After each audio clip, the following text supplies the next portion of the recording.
All right. Hello and welcome to today's webinar hosted in conjunction with Pennsylvania's OSHA On-Site Consultation Program and IUP's Safety Science Program.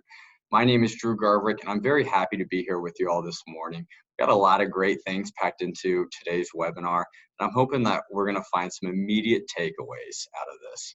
So a couple items here before we get started. I do want to note that this is a pre-recorded webinar, but with that being said, you're still very welcome to open questions or to submit questions via the chat box, as I will be on and monitoring that as we go.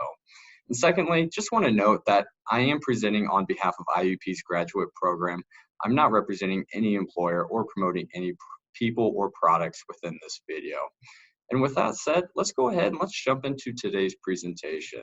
Training in the modern day work environment, from theory and concepts to training analysis and evaluation.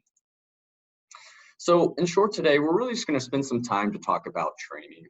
Training's been a really popular topic lately, and that's because it's pretty much, it's a basic foundational block to any company and how successful that company is, and even more so how we operate as EHS professionals. Because let's face it, training is a huge part of what we do.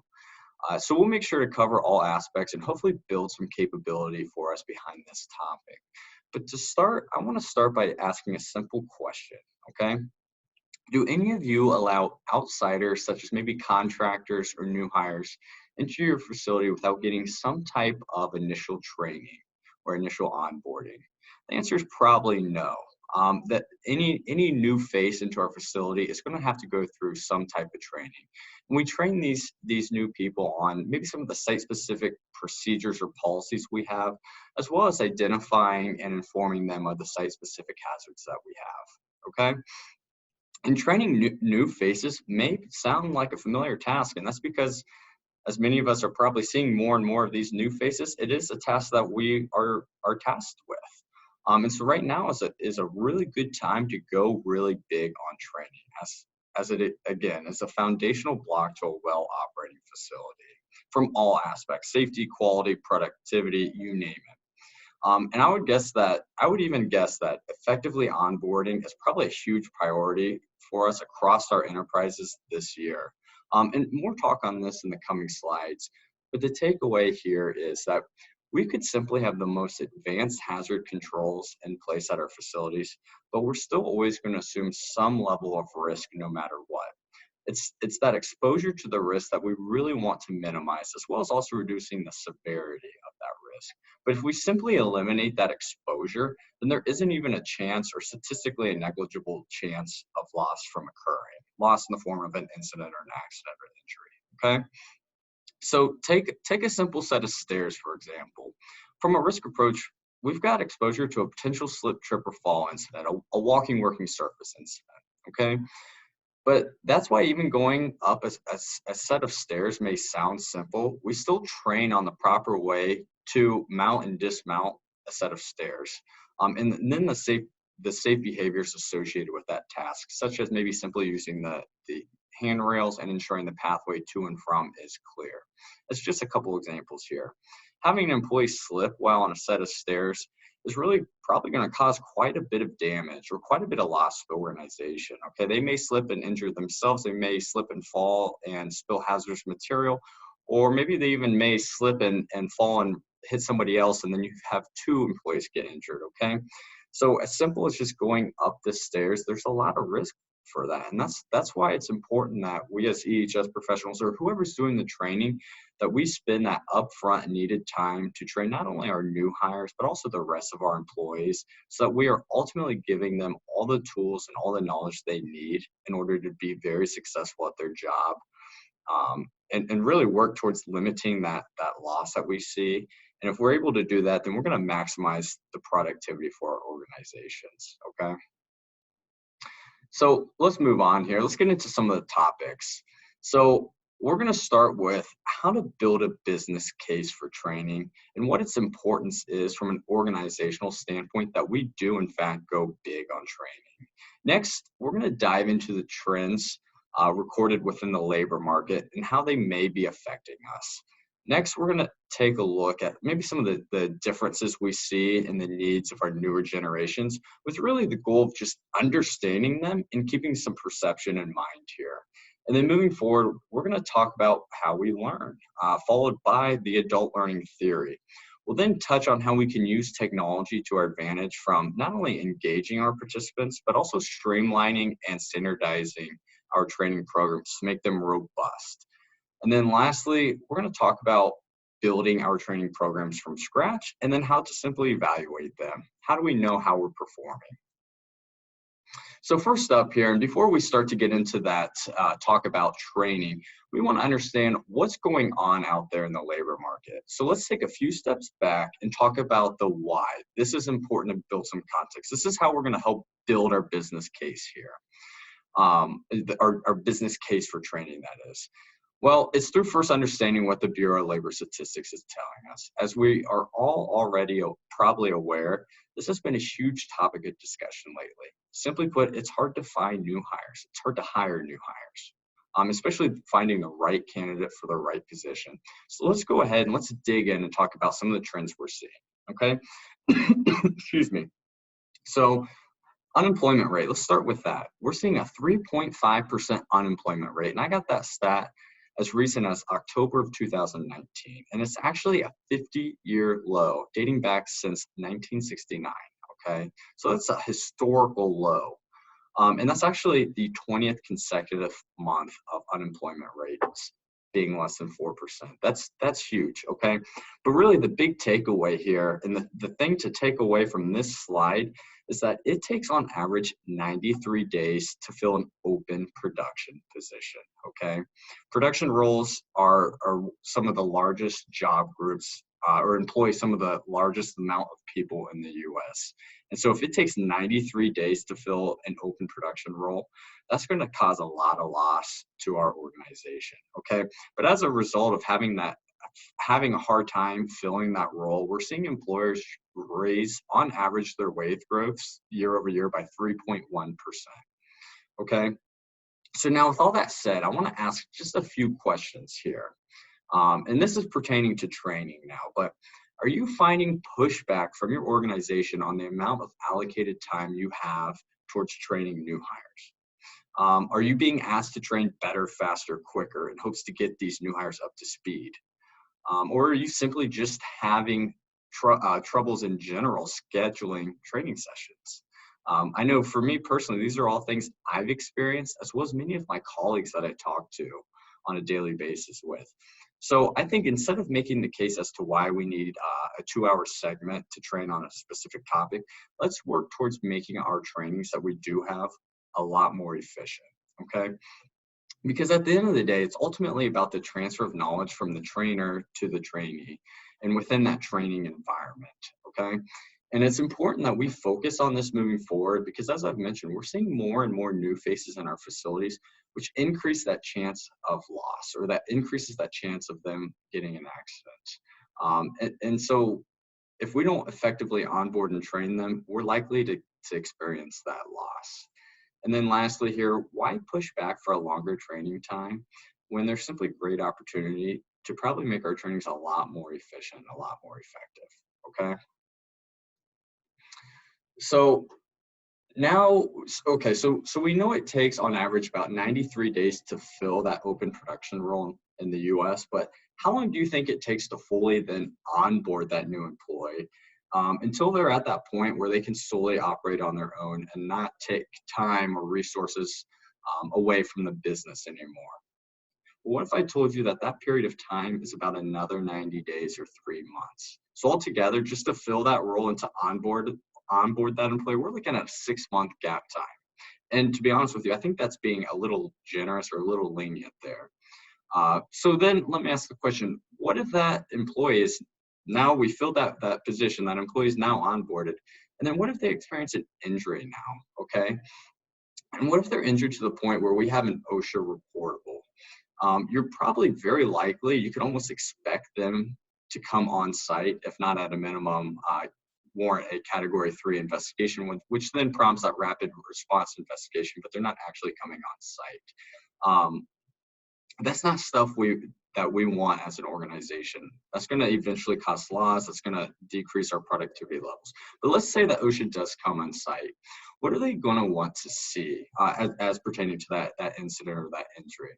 Well, they're probably going to want to see the machinery and the equipment that may have been involved in the incident. What systems or controls are in place to prevent that incident from occurring again? They may ask to see an SOP or maybe a job hazard analysis.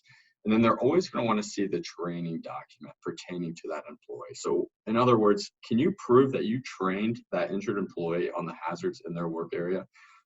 Excuse me. And the standard work practices that are applicable to that employee within his job.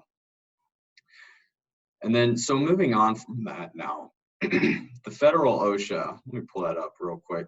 The federal OSHA inspection number is growing, okay? We see more and more investigations year over year. Maybe some of us here on this call have even had an OSHA visit recently or had OSHA come knock on their doors. But the point here is that never do we want OSHA to come on site, right? But should they come on site, we've got to be ready. And one way of being ready and doing so is ensuring that your workforce is skilled up, that they're trained, and that you have the proper documentation to prove so with, okay?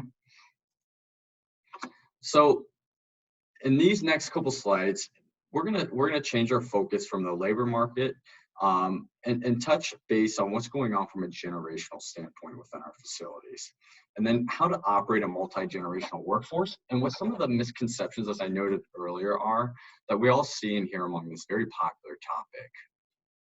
But let's start with this. Training and development is more important now than ever for a few reasons here. Well, we're experiencing an industrial skills gap or simply a shift in workplace skills. Many of us probably feel the effects of this within our own facilities and companies. And this is attributed to more candidates simply applying for management level positions and fewer applying for frontline positions on average. So in a second, I'm going to bring up a graph depicting what the market or the sector employment growth has shown over a 25-year period. But I will tell you right now, the two highest growth areas are educational services and healthcare and social services, with the largest decrease coming from our manufacturing sector, which we all understand overall employs many, many people. And as a result, it's now some of the hardest, we have some of the hardest times to fill those open roles. Again, we're seeing that 93-day gap period between that role opening and filling that role. But more on this, more on these trends in a second. Let's get back to the skills gap talk. We're also seeing many of our highly skilled, so we're seeing this skills gap, but then our highly skilled and tenured associates are retiring, and they're retiring very fast. And this takes a large toll on our business and our productivity levels. In fact, in this year, 2020, it's actually predicted that over 26% of, again, manufacturing workers are going to be 55 or older, inching really close to that retirement age. So who's going to have to fill these shoes then? Well, we understand that's our millennial and our Z generations. Millennials, in fact, already being the largest working generation, and then Generation Z expected to make up 30% by 2030, okay? So let's now transition and take a look at that graph. This is a graph that's showing the sector growth over a 25-year period. I just mentioned this a bit ago, but if you take a look, I want to focus on the top three growth sectors here. And these are all sectors which typically require a college degree, especially anymore nowadays within an entry-level position. But I want to specifically go a little bit deeper into educational services and the healthcare sector specifically. We've seen educational services grow proportionate with the demand for higher education. We understand that there's been a large focus on being college educated within our millennial generation especially. So naturally, as a result, we see more and more young adults are attending college as of recent years. In fact, a study performed by the National Center for Education and Statistics as recently as February of last year, 2019, details that overall enrollment rate for young adults increased from 35% in 2000 to 40% in 2017. Now, I personally think this is going to be a very interesting trend to monitor and see how this plays out in the coming years, simply because of the significant increase in college tuition rates and the amount of open, very high paying, non-degree holding jobs there are. But let's now move on to the healthcare and social services, okay? This sector has really grown proportionate with the level of chronic diseases that we're that we're seeing with, that we're dealing with, ultimately being diagnosed, right? And so if you think back to prior to the 1950s, before antibiotics were integrated within modern medical practice and widely manufactured and distributed, people would die typically within days or a couple weeks after contracting an infectious disease, such as a bacterial infection like staph infection, okay? And that's simply because we did not have the antibiotics by then. But the point I want to get across here is this did not prompt nearly as much medical intervention or attention as what we see now with cases of infectious diseases. Now we have penicillin and a whole gamut of other antibiotic drugs that have significantly lessened the need for medical intervention. You simply just take a pill. And this has also allowed then the human life expectancy then to grow. And now epidemiological studies or data is telling us a different story, it's showing us a different story. Nowadays, currently, we're seeing a much higher prevalence of chronic, long-term, and very disabling diseases. Diseases such as heart disease, diabetes, Alzheimer's, asthma, arthritis, and many others. But not only do these diseases require a large amount of medical intervention, again, why we're probably seeing that medical sector or that healthcare sector grow, but they also take a significant toll on the economy and specifically our employers as well. And in fact, $3.5 trillion were spent in healthcare in just 2017 alone, which equated to about $11,000 per person. Okay, so that's me, you, that's everybody on this call paying $11,000 on average just for healthcare. Okay, so those are pretty big stats right there. And that's just to show the effect that chronic diseases are having in modern day versus what they did 50 years ago, before the 1950s, so 70 years ago. But chronic diseases are so prevalent that 6 out of every 10 American adults now suffer from some form of a chronic disease. But let's take a second to really understand why this is important to us. Well, the chances are that many of our employees are suffering from these disabling diseases. And if they get hurt on the job because they weren't properly trained, as an example, they didn't understand, then they are more likely to take an even longer time to recover to full duty, and then also increase the amount of money that we're paying as an employer. We'll have to expense more money to expense towards like medical bills, such as additional doctor visits, diagnostic services, prescription meds, physical therapy. It continues and continues, right? And that's very costly and oftentimes even hard to track on a profit and loss statement as well. So we really don't even know the amount of money in some situations that we're dishing out. But on top of this, that injured employee, overall, his productivity is simply going to be lessened, okay? You're going to get less work out of somebody who's not only injured, but also maybe battling some type of disabling chronic disease, okay? So it's kind of a two-way street here. And that's why we're seeing many employers probably starting to offer more unique benefit packages that tailor to the total worker health of an employee, which those who stay up to date with NIOSH may be pretty familiar with, as this is a topic NIOSH has really studied lately. But this approach we're now looking at, with this approach, we're now looking at an employee's overall health from a three-pronged approach, from physically, mentally, and emotionally, okay, from those three standpoints. And then the next slide, we'll get into more of the generational talk, specifically what millennials, again, our largest workforce group, really value out of their job and their employer. It's more tailored to their health than their compensation, which is kind of neat. And it's the first time we've seen this among a generation. But lastly here, do you remember that stat that I mentioned earlier about employers raising on average a 3.1% wage growth year over year to try and attract new talent? Well, that approach may not necessarily be the most effective. And that's what I want to talk about on our next slide, okay? So this is our generational talk, but we understand we're seeing a larger influx of a newer generation or generations into the workplace, specifically generations with different backgrounds. And we're starting with our millennial generation and on. And these groups grew up or are growing up connected at a global scale, something we've never seen before, or a generation's never gone through. Let me say that again. They're connected at a global scale. They socialize on a global scale. So really let that sink in for a second. But they grew up being able to communicate with anyone at any time, at any instant. Okay. We now all understand we have information at our fingertips. But these generations grew up with this ability. They don't know a life without it, simply put. Anything we want to know today, we simply start with what? A Google search, right? And it takes seconds at most to find our answer. And lastly, this generation thinks big. When they think about a project or changing something or making something better, they think about how it could cause effects at the macro level, how they could influence at a macro level, excuse me, and not just the micro level, the immediate here and there, putting out fires, right? They think globally, they think big. I know personally that explains my way of thinking or doing stuff. If I'm working on a project, how can I affect something across an entire enterprise versus just putting out a fire? But here's where a large opportunity is for employers. It's through understanding specifically what these generations have been found to value differently in contrast to the prior generations. So instead of me talking about this, let's go ahead and watch a 2-minute video talking about millennials in the workplace, okay?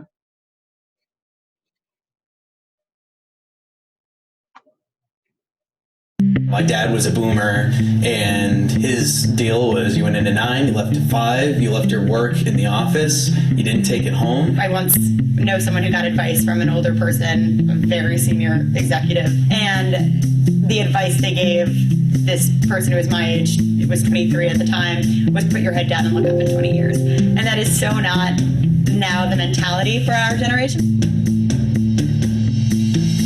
I don't want it to be just work. I look for a company that really embraces a family mentality, that we can all kind of get together and enjoy what we do to move towards the end goal. Doing something that I feel like I play an active role in, that I'm proud to do.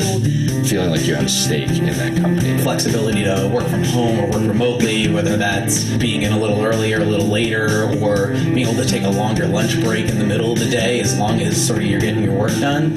Having the leeway to be able to schedule doctor's appointments and not feel super guilty. There's a level of trust that can be built, that you will be trusted to work autonomously, that it's not a multi-layered environment where you just feel bogged down by hierarchy. You don't want to be micromanaged. You want somebody to be able to give you a task and say, run with this. Having someone along the way to, ping questions off of. More collaborative environments where it's not just people sitting at their own desks, they're all sitting together. I want to be learning, I want to be growing, I want to be moving ahead. So if that company feels like they'll also be on that path, I think that would be where I'd want to be. Trust, flexibility, and just the acknowledgement of you as a person and the value you're bringing to an organization that allows you to grow.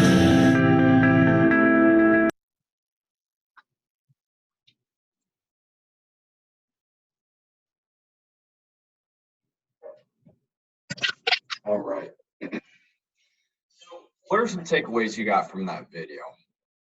When I sit down and think about this, there's really 3 things that I take away from this video. And one being, millennials, they really prefer that family mentality, and they really want an active role in decision making. At least listen to their voice or understand where they're coming from. And then secondly, flexibility in 2 forms. One in the form of workplace flexibility, and 2 in the form of their work schedule. But here's an interesting stat. 45% of millennials choose workplace flexibility, again, meaning where they're actually performing their work, whether home or at a facility, over their pay or their compensation. And I think that speaks very loudly about that generation. Okay, this again, going back to, they have different needs than what we've seen in the past. But then the third point I want to get across here is, lastly, they really value that mentorship, and even more so specifically their personal development and training.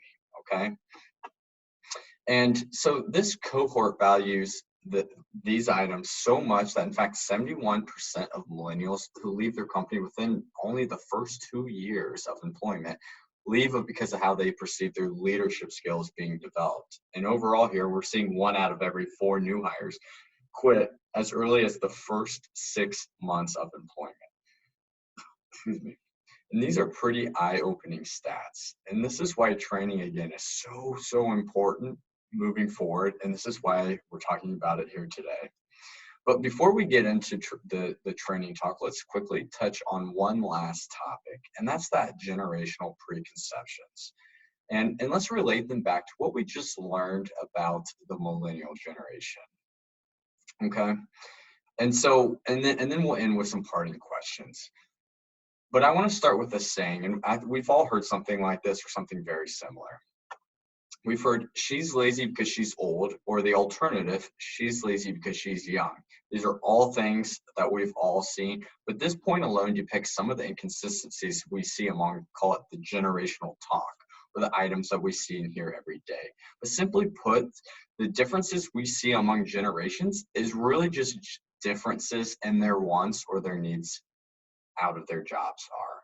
Not necessarily what their level of work ethic is, just simply their needs that they want out of their employer, in particular their job. So to expand on this point, I want to give you an example of myself, okay? I'm a 1996 baby, AKA last year millennial. If I was born any later, I'd be a Gen Zer. But one thing that I value greatly within my schedule, or within my line of work, is flexibility with my work schedule. And that's simply because I like to work out at 5 a.m. every morning. If I'm not able to do that, then I'm simply not focused for the rest of the day. And having the ability to flex my start and end time is so beneficial for not only myself, but for the employer as well.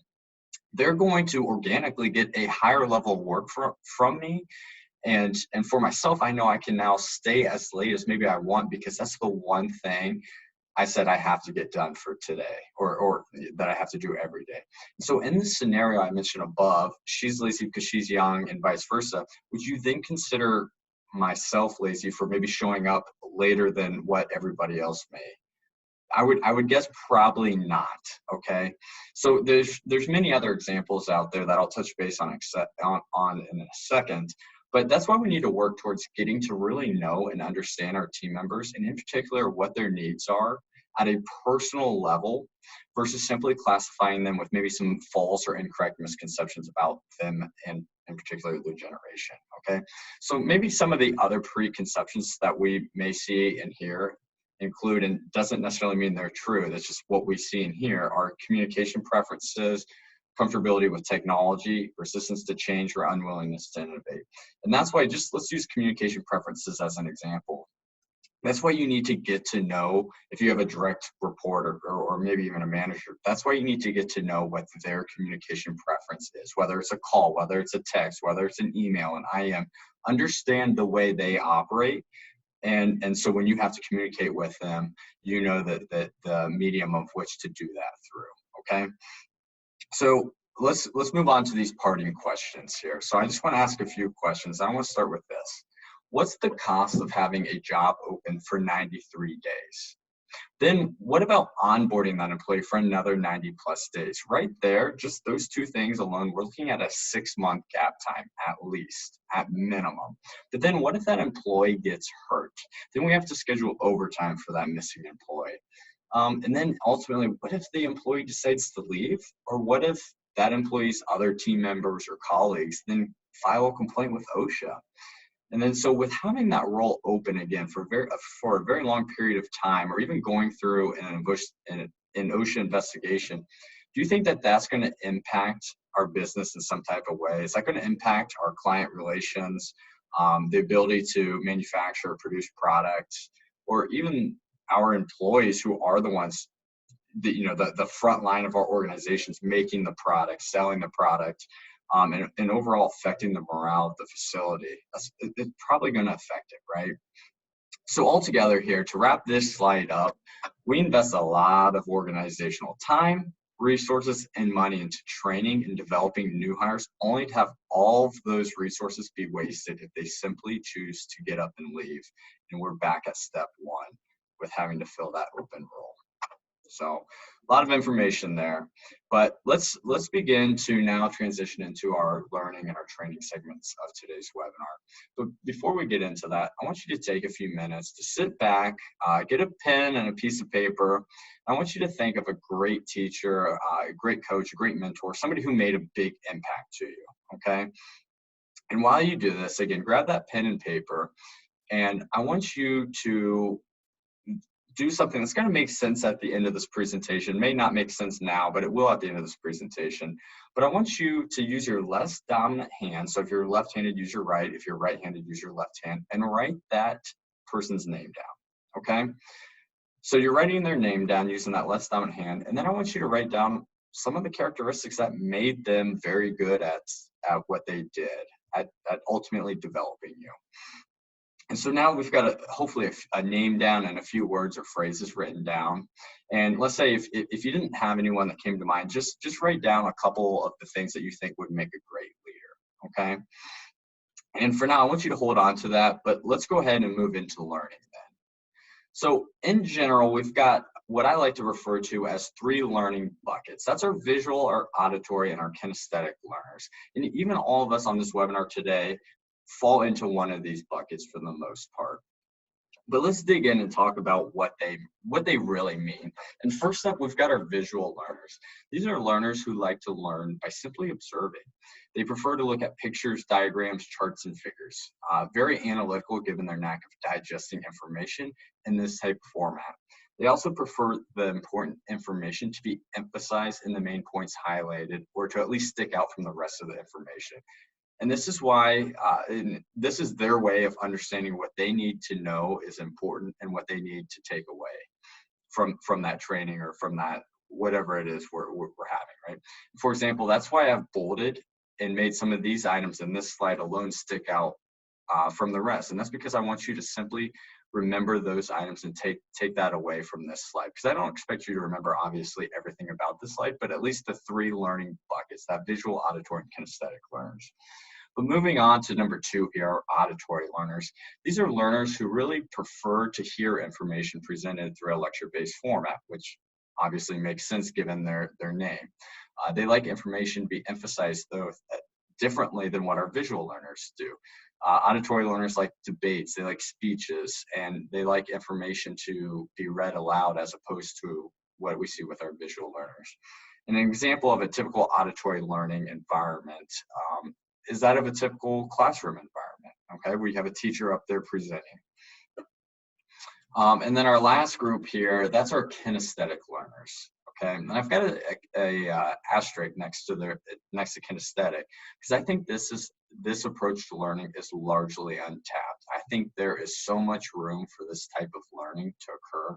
I know personally, I'm a kinesthetic learner. If I'm going to a training or in some type of learning event on the job, I want you to show me exactly what it is you want me to do. Don't just talk about it. Don't just show me, but also let me try it out as well. It's a blended, or I call it a 3-pronged approach of show, tell, and demonstrate, or show, tell, do. And so ultimately, that kinesthetic learner prefers to learn through experiencing on their own, by doing it on their own with maybe the help of supervision to help guide their learning. And so think for a moment where this type of learning can be very effective, that kinesthetic, meaning hands-on approach to learning. Some examples I think of are ergonomics, right? Lockout, tag out, how to perform that. We want that to be hands-on versus just listening to someone talk about it. Maybe fire extinguisher training. Maybe machine safety, or operating a PIT. Okay, those are all great examples of how we can incorporate a kinesthetic approach to learning for our frontline or whoever is going through the training. But okay, awesome. Those are the 3 main types of learners we have, or learning mediums, learning buckets. And so let's go ahead and move on to the next slide we have. And so we just talked about those learning buckets, but let's focus our attention on our participants who are what? Adult learners. Those who are going to be the participants of our trainings or our training sessions. So how often do we see this type of phenomenon? Okay, we see a trainer with expert knowledge and experience trying to deliver their content through a training session, but they largely fail to deliver it in an effective and efficient manner. The participants simply walked away more confused than what they did when they walked in. Does that sound familiar? Do any of you ever experience that as a participant in a training session? Or do you as the trainer ever even sit back and wonder, man, did my training message or my points or my concepts get across to the audience? Did they get it? So here's another example. let's say your company just installed brand new state-of-the-art machinery. You work in the manufacturing industry. And everyone from management to frontline is excited. Management for obvious reasons. They're going to be able to produce more product and maximize profits. Frontline because it's going to make their job less demanding and less complex, a little bit easier. It's a win-win situation, right? But that is until it comes the day or comes the time to operate this new machinery and no one knows how to do so. And during the training sessions leading up to that go live date or prior to using that new equipment, the trainer the trainer that we had was definitely knowledgeable and definitely competent, but he largely failed to deliver the knowledge that the participants needed in the way they needed it, and they largely became disengaged as a result. And so now, as a result, in this specific scenario, that company has to spend more time and resources to try to train the front line on how to operate that new equipment, and ultimately they're playing catch up now, losing productivity, losing profits, losing revenue, okay? So the bottom line here is the difference an effective training program or training in general can make is a huge difference that it can make. Maybe it's difference between a loss in market share or a gain in market share. Maybe it's a loss in revenue versus a gain in revenue, or a productivity miss or a productivity gain. Hopefully you kind of get the point now. And that's why I want to introduce to you real quick the concept of Andragogy, which is the adult learning theory. Again, that's Andragogy, the adult learning theory. And this is what our focus should be on when we are developing and administering our training programs. Andragogy practice really puts a large emphasis on relevance within training programs or trainings in general. Meaning that what are the immediate takeaways that I as a participant need in order to help me succeed at my job. So we're making it practical, relevant and practical, excuse me. And lastly here, Andragogy aims to connect the learner to what the desired outcomes are. We want measurable changes in behavior and the knowledge acquired to do so with. So let's dig in a little bit deeper on this next slide about what Andragogy is, okay? So Andragogy, again, that adult learning theory is defined as the study of the adult learner or adult-centered learning. And the Department of Education defines the adult learner as anyone engaged in some form of instructional or educational activity to acquire the knowledge, information, and skills necessary to succeed in the workforce, learn basic skills, earn credentials, or otherwise just enrich their lives, okay? And so I want to give you the alternative to Andragogy, and that's pedagogy. And pedagogy is a term that refers to a teacher-centered approach for educating children, okay? So if you think of a typical high school classroom environment, or in many instances, even a college classroom environment, okay? So let's then talk about the differences we see of an adult learner versus a child. Excuse me. The adult cohort is self-directed. They typically show a lot more engagement and attention by wanting to share what their prior experiences are, and they're typically regarded as intrinsically motivated compared to the alternative pedagogy, which again is that teacher-centered approach to learning, where a child or that person ultimately shows up to class learning whatever that teacher wants to teach. So let's think about this at even a more granular level. There's simply a change in the perception of time as we mature from future application of knowledge to immediacy of application. So the point I want to make with this is that as an adult, we're problem-centered rather than subject-centered, okay? We're revolving around that point of relevance and practicality. I cannot stress that enough. When training adults, we've got to be relevant and practical. So let's expand further here. As a child, teen, or even in some cases as a young adult, did you ever think to yourself, this is a question I want you to think about, did you ever think to yourself, man, when am I going to use this stuff in the real world?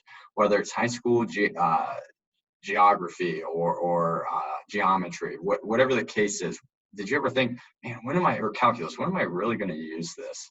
But now as an adult, we have a pretty good understanding of what it is that we want. Anytime we attend a training or a webinar or whatever, you name it, I would only guess that you understand and you know what you're looking for and what is applicable to your interests or your wants. Thus, the point here is, as adults, we have a better understanding of exactly what it is we're looking for compared to us in our early years as a child, a teen, or a young adult.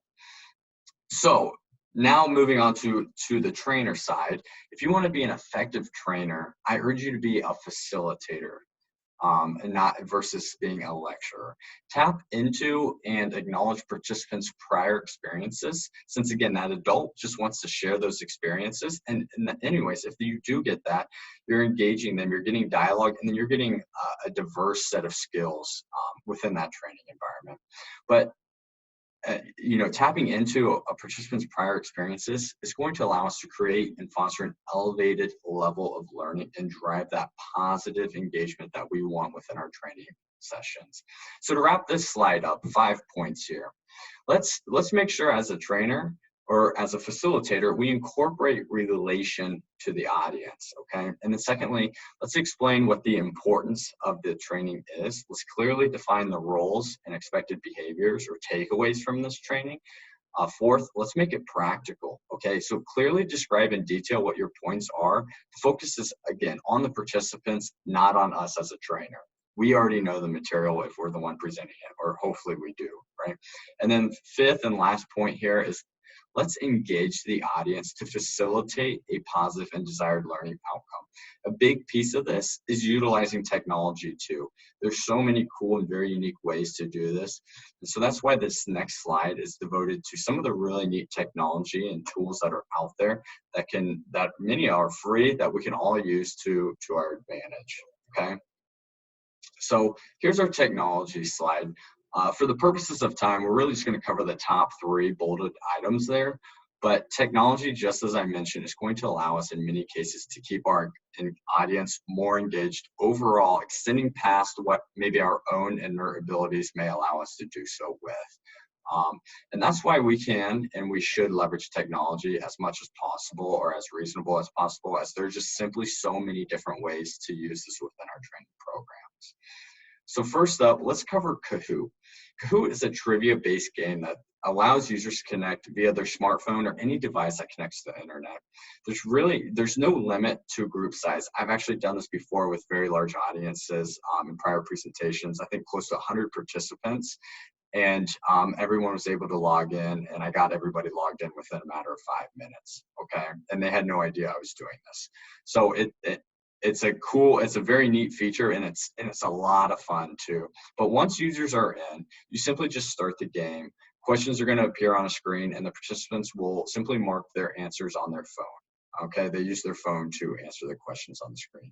And at the end of each round, you're going to be able to see who the top 3 highest scores are. So this trivia game is able to encourage a fun but also a safe competitive learning environment among the participants. That safe competition is crucial, okay? And so now you may be asking, how are we going to use this technology, or what's your experience with it? So I really like to use this technology in 2 ways. The first one being during maybe a pre-shift meeting. If you have, as an EHS professional or whatever profession you're in, it doesn't really necessarily matter, but if you have 5 to 10 minutes devoted towards safety during a meeting, sometimes instead of maybe lecturing, I'll just have everyone sit down and go through a 5 to 10 minute Kahoot game. And in this game, I am trying to reinforce some of the basic, maybe the standard operating practices or basic safety principles that we have. Maybe a good example here is you ask the question, what do you do prior to servicing or performing maintenance work on a machine? And as we all know, we have to perform lockout, tagout, right? Always got to lock it out. When in doubt, lock it out. But by taking this approach, we're engaging participants and reinforcing what some of the standard and the expected behaviors are, but also drawing that relevance to the relevant items within the work environment, okay? And then the second way I may use Kahoot is during a training session like this, or a webinar. Obviously, this is pre-recorded, so it limits the amount of engagement that I can use with this, but I often use it as, call it a spot check during a presentation, where I separate myself from doing the talking and then allow them to play a game and reinforce maybe some of the concepts I just covered, especially if I'm covering a rather difficult subject. And then I also use it at the end of a presentation as well for the same purposes. The same technology I want to cover here is Microsoft Forms. Microsoft Forms is a survey-based program. Users can easily create quizzes and surveys. I mean, it's so easy, anybody can do it. From my experience, what separated this from traditional surveys or even paper quizzes or surveys of some sort is that Forms allows you to capture the data and the responses you get. And that's huge. Think data analysis. So with this data, you can then identify trends in your training, trends such as specific topics where the audience is struggling to understand, or maybe where you as a presenter could have some opportunity to get better at, okay? And so how can you use this type of technology? Well, I like to use Forms whenever I'm doing a training. And I want to create an initial followed by a final competency track to track overall the individual and group performances, and hopefully that improvement. And so what I do is I create 2 identical copies of a quiz, an initial and a final quiz. And then prior to starting a training session, I push that initial quiz out and ask it to either be completed prior to coming in for that training or at the beginning of the presentation that I have. And then after my presentation is over, I have them take that final quiz, which again is identical to that initial one. And by doing this approach, I'm able to track what the learning improvement as a group and at an individualized level is, and that's huge. But another very neat benefit of Forms is that it also acts as a centralized holding place for the quizzes. So what that means is no more filing quizzes yourself. Think about the time that's going to save you. You can simply go in and pull reports or search for a particular person in real time and do so very quickly. Now, I want to move on to our last technology, which is virtual reality. Virtual reality is a very hot topic right now. There's a lot of webinars out, a lot of experts out there coming up in recent times. And and for many great reasons. It's got a lot of capability. It's got a lot of neat features. But for our virtual reality talk specifically, I'm actually just going to show a video because that'll do a better job of explaining it than what I could. But this video I'm going to show you is a video I actually got from a colleague of mine whose company was featured in a video last year during ASSP's conference in New Orleans. Excuse me. So if you were there, you may have seen their expo or their shop they had set up. So let's go ahead and pull that up. Oh, excuse me. Okay. Again, this is on anything in the reality. world instantly. Virtual reality is here. At ASSP, we are putting the power of virtual reality in your hands, making it possible to go beyond 2 dimensions and experience the safety world like never before. Everyone should have the power to create and share interactive experiences, and ASSP makes that possible. This new virtual reality experience gives you the power to put your audience exactly where you want them. With immersive media that inspires people to take action and compels them to share the moment. A better experience means more engagement. Let us allow you the opportunity to practice in a safe environment. Welcome to the future. Welcome to ASSP's virtual reality experience.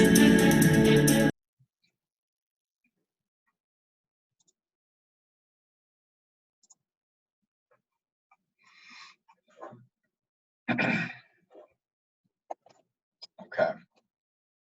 So that's some pretty neat stuff right there. Think about the applicability that that may have virtual reality outside of just fall protection. Again, talking about that lockout, tag out, operating a PIT, that kinesthetic learner and that kinesthetic approach to learning.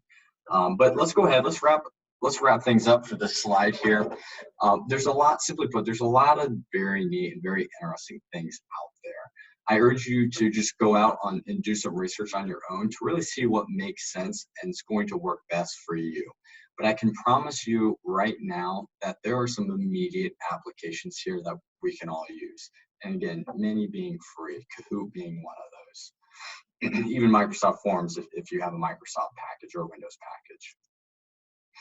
So let's now get into 3 things that really influence our ability to learn. Okay, different than our approach to learning, or the learning buckets, I should say. And again, it's important to keep in mind what those three buckets are. Those being, or that being our visual, auditory, and kinesthetic learners. But let's move on to our learning influences, what they mean, how we can influence our learners to better retain and feel the effects of our training session while keeping the different types of learners engaged, limiting those classroom disruptions, which is huge. All it takes is one or two to start goofing off, so to speak, and then ruin it for the rest of the trainees.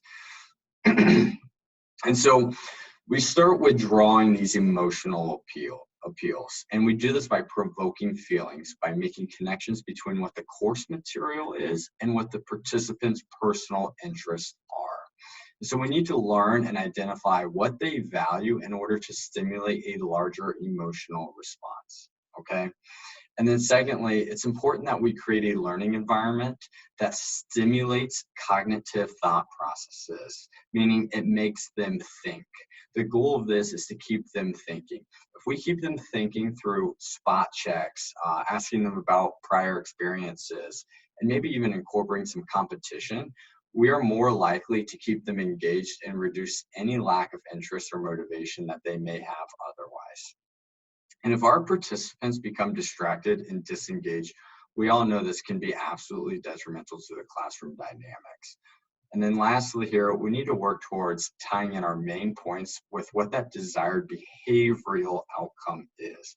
And we do this by having the participants, demonstrate what they just learned.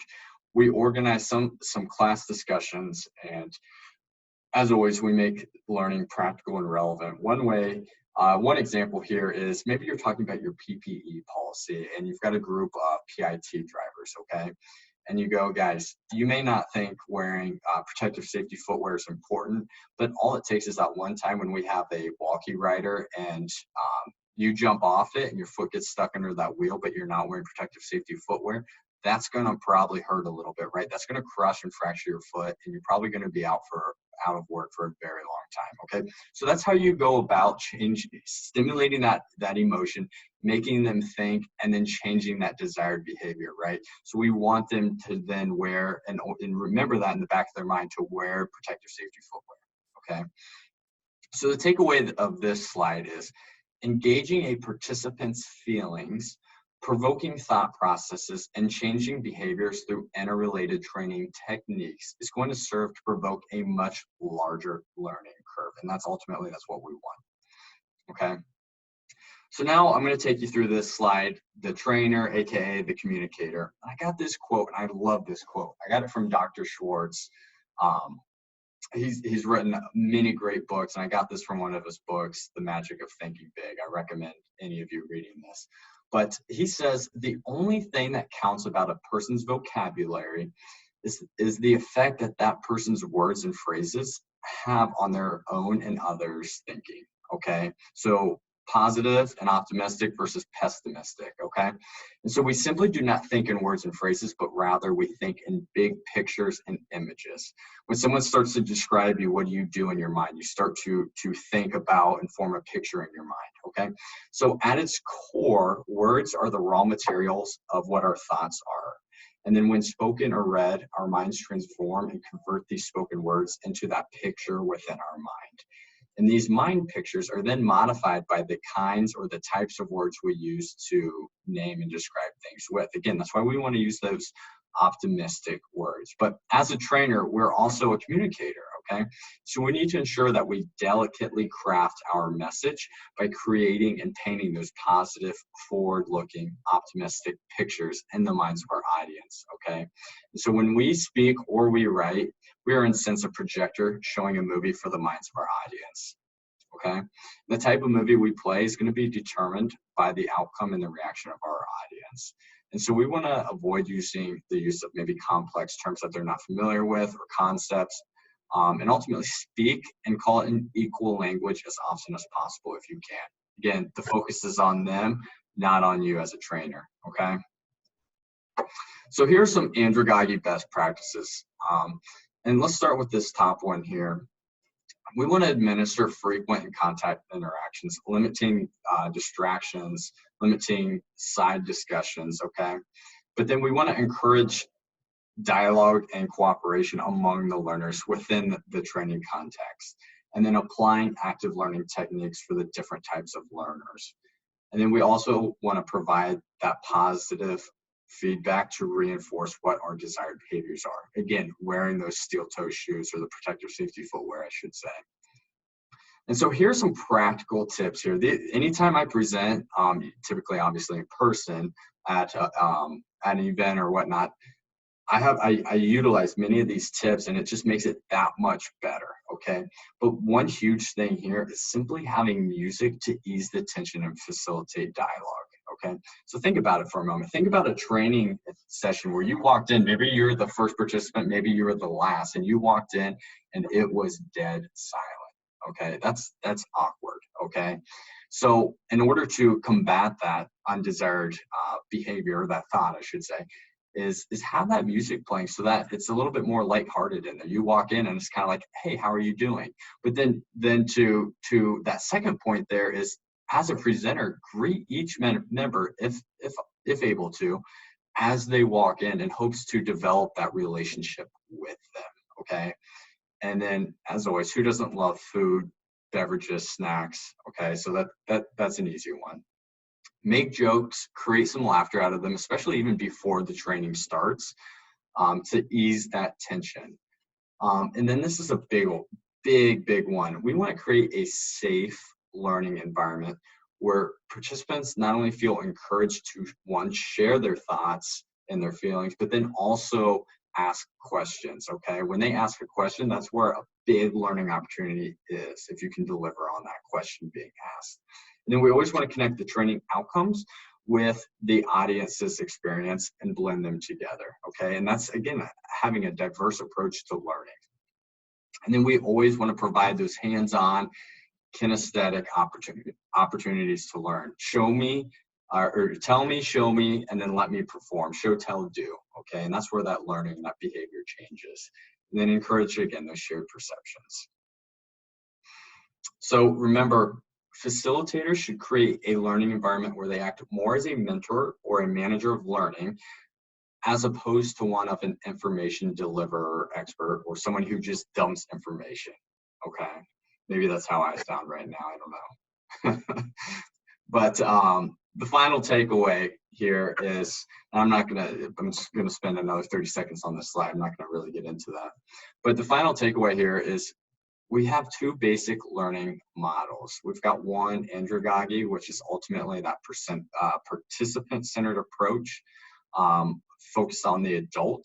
And then secondly, we've got the pedagogy, which is that teacher-centered approach for teaching children, teenagers, young adults. And oftentimes we see a lot of that pedagogy approach within our training programs, which is not efficient. And so ultimately we want to avoid being teacher-centered and keep the content structured around our participants, and in particular our participants' needs.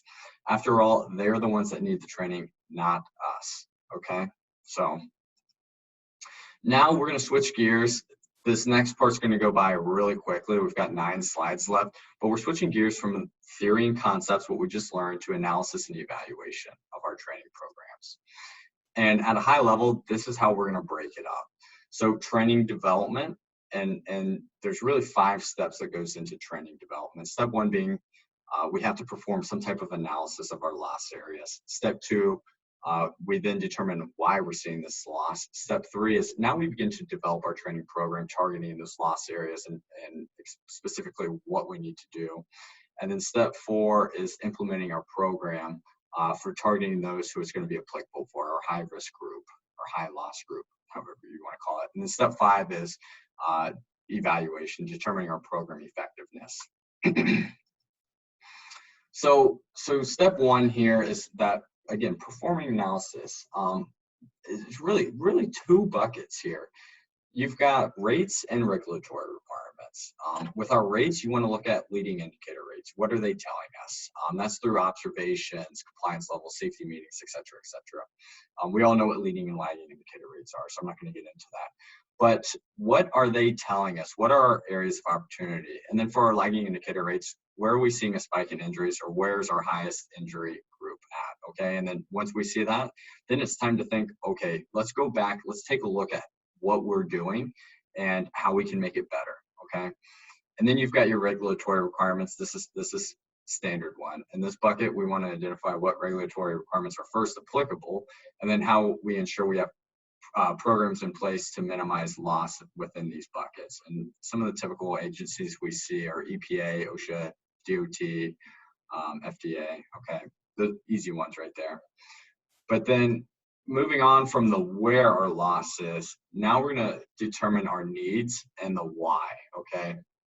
So why we're experiencing this loss. These whys should really be the basis of what our needs are, which are our main points for a new training program.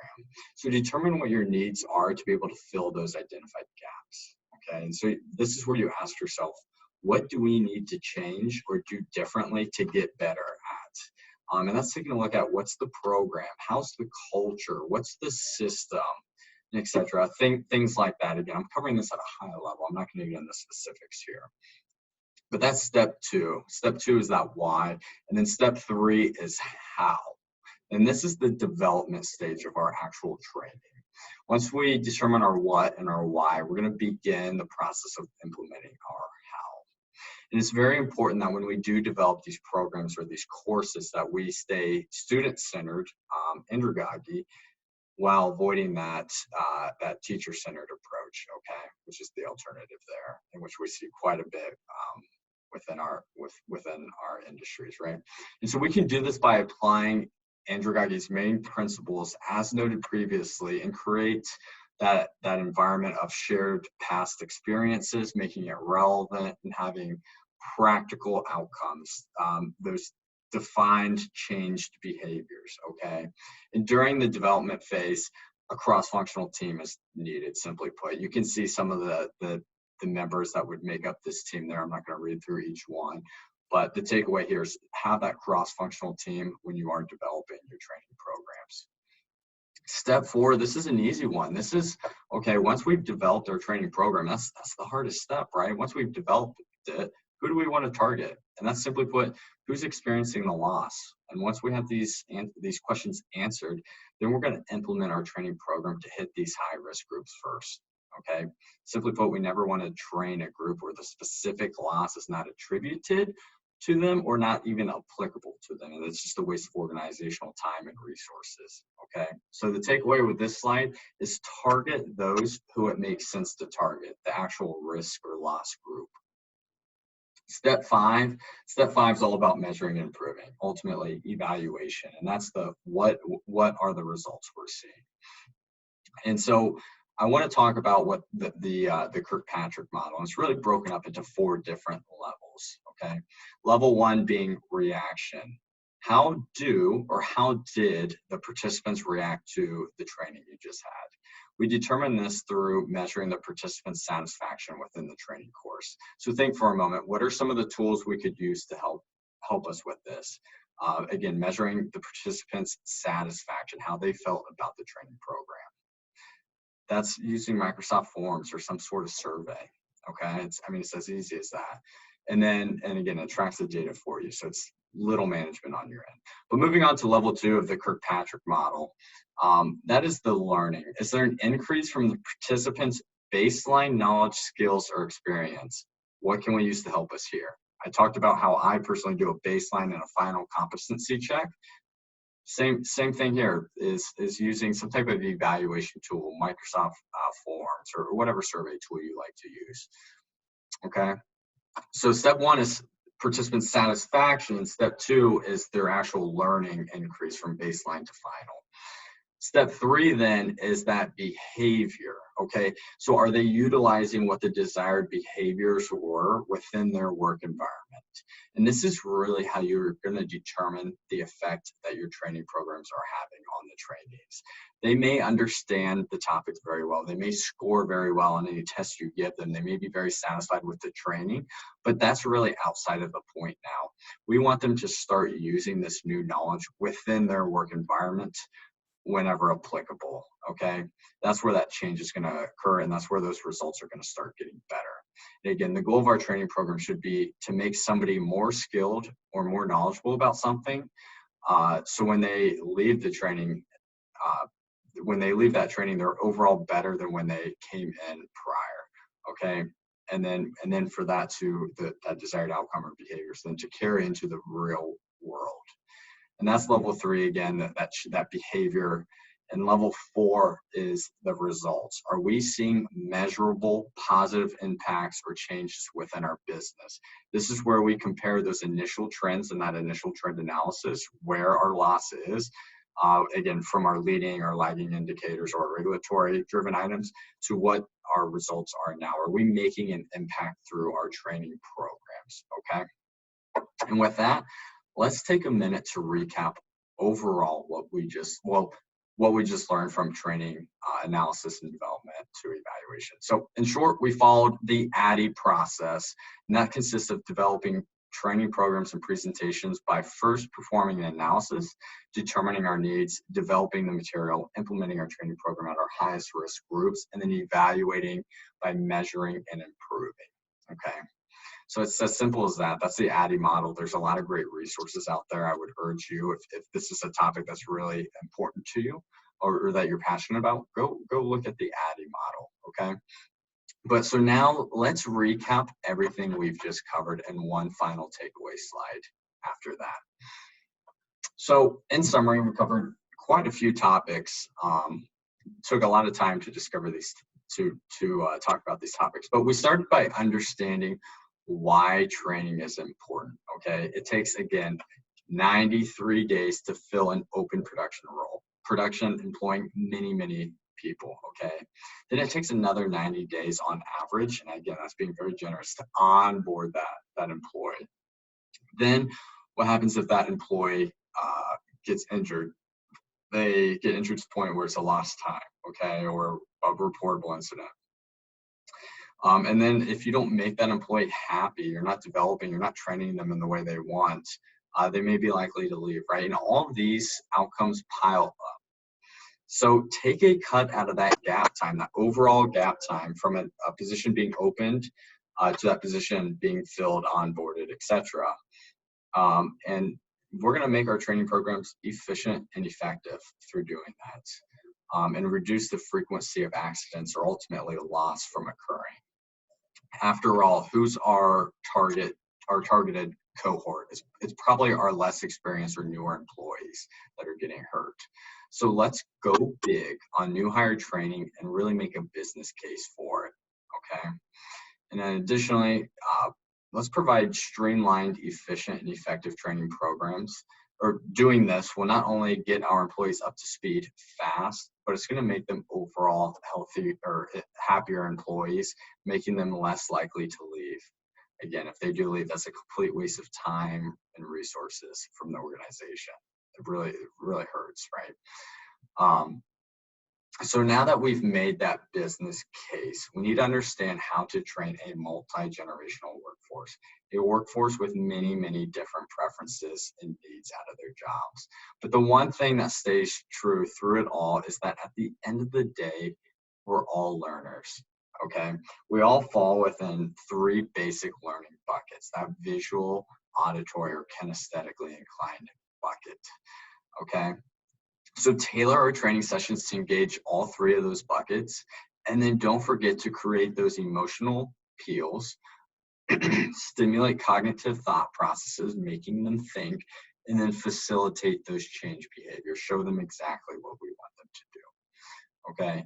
And then moving on to us as a trainer, we must embrace and implement a student or a participant-centered approach to training and act more as a facilitator rather than a lecturer or a information dumper, okay? And we do this by practicing that adult learning theory, Andragogy, and engaging participants through drawing on their past experiences.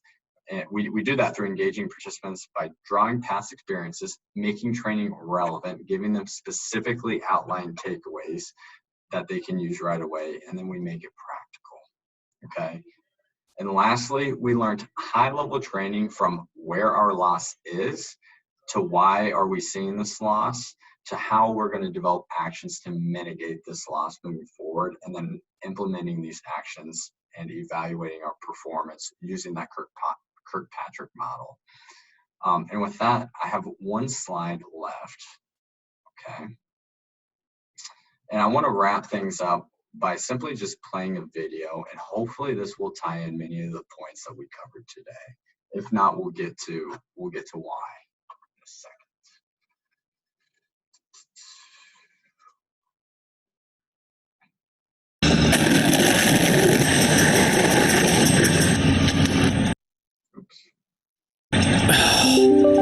Kid, every time I'm pulling out, he's right there. Man, someone needs to talk to his parents if they're ever at home.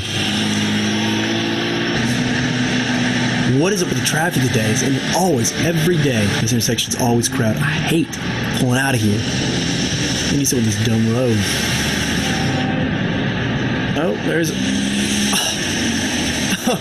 Okay, so I'm not even here. Right. Great lady. The princess of parking. Oh, sure. Take the spot. Way to be considerate. Oh, kidding me? Unbelievable. Oh. Thank you, ma'am. Have a great day. It's about time. Let's see. What do I want? Yeah, could I add a cookie to that order? Yeah, no problem. Yeah, no problem, only guy in the world. I'm sure you need your cookies. The world, your oyster, and he's serving your cookies. Thanks, sir. Thank you so much. What can I get for you? Yeah, I'll have a tall decaf macchiato. Yeah, sure, no problem. For $3.85. And it might take a few minutes here. We've got quite a line, obviously, and thanks for your patience. Great. Yeah, great. Great for me. Win it again. Unbelievable. What?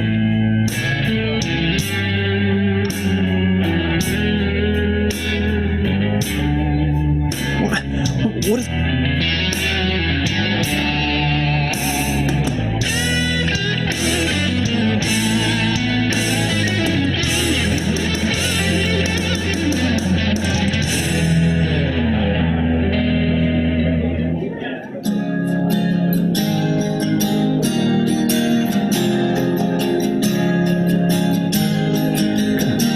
What is that?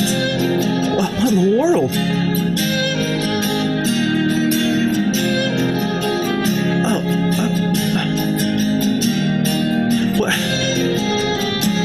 What am I supposed to do? How can I do anything about that? Can I even help with that? I don't... Your coffee, sir. Oh. I can't take this anymore. I gotta get out of here.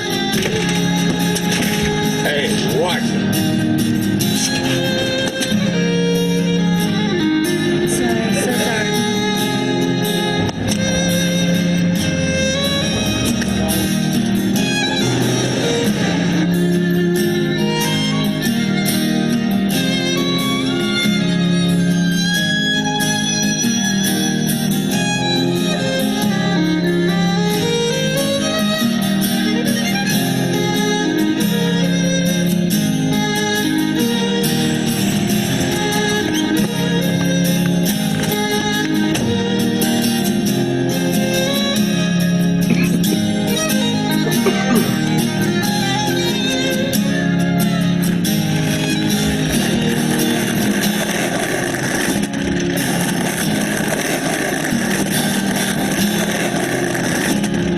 Hey, buddy, come here.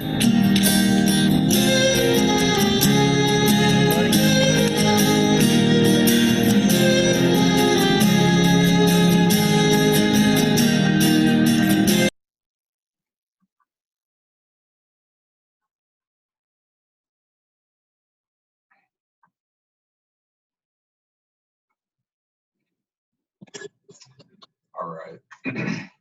So that's a pretty impactful video, isn't it? I know I always try to play that anytime I present somewhere. But how many of us get caught up without having our carrying shades on, as mentioned in that video? Sounds kind of silly, but it's true. Sometimes we forget about that, right? So Now I want to ask you to pull that piece of paper out with the name of that person who made that big impact on you that we did at the beginning of this webinar. And while you're pulling that out, I want you to go ahead and I want you to write that person's name down again. And while you're writing their name down again, I would only guess that a majority of us probably mentioned that that person simply cared. Simply put, they cared. They were truly invested in not only helping us in helping us succeed in whatever it was we're doing, but they cared. And if any of us here today are trainers, this is an opportunity that we have as well, is to simply just start caring towards our audience or our participants. And I want you to take a second now and notice that you probably wrote these characteristics down using your dominant hand this time, contrary to when you initially wrote these items down. And the point I want to make with this is that change is difficult and change can be very, very uncomfortable. However, though, it can lead to great and many successes for us, especially if we want to lead our companies to success. We can't be afraid of change and of changing our own personal approach to even training in particular. So let's all come together. Let's work towards making training participant-centered, participant-led. I would encourage you to first start small, though, by simply changing the way that you care about your own training sessions and then your participants. And once we've mastered that, then let's start throwing in and integrating some of the principles that we learned today. So with that, I want to greatly thank you for your time. I hope that everyone here found a lot of value out of this webinar. Please do not hesitate to reach out to me personally with any follow-up questions or conversations that you may have. I can be found on LinkedIn. Simply just search my name. I would absolutely love to connect with you all here and start to build that social network with you. But before I close things up, I do want to provide some information on how to contact Pennsylvania OSHA's on-site consultation office should you want more information about their programs and their assistance partnerships. Here's some more references I had throughout my video. This is a screenshot of their website. And then in particular, here's how you can contact their on-site consultation office. And then again, thank you. And here's the upcoming webinars: multi-employer, work sites, and independent contractors. Thank you.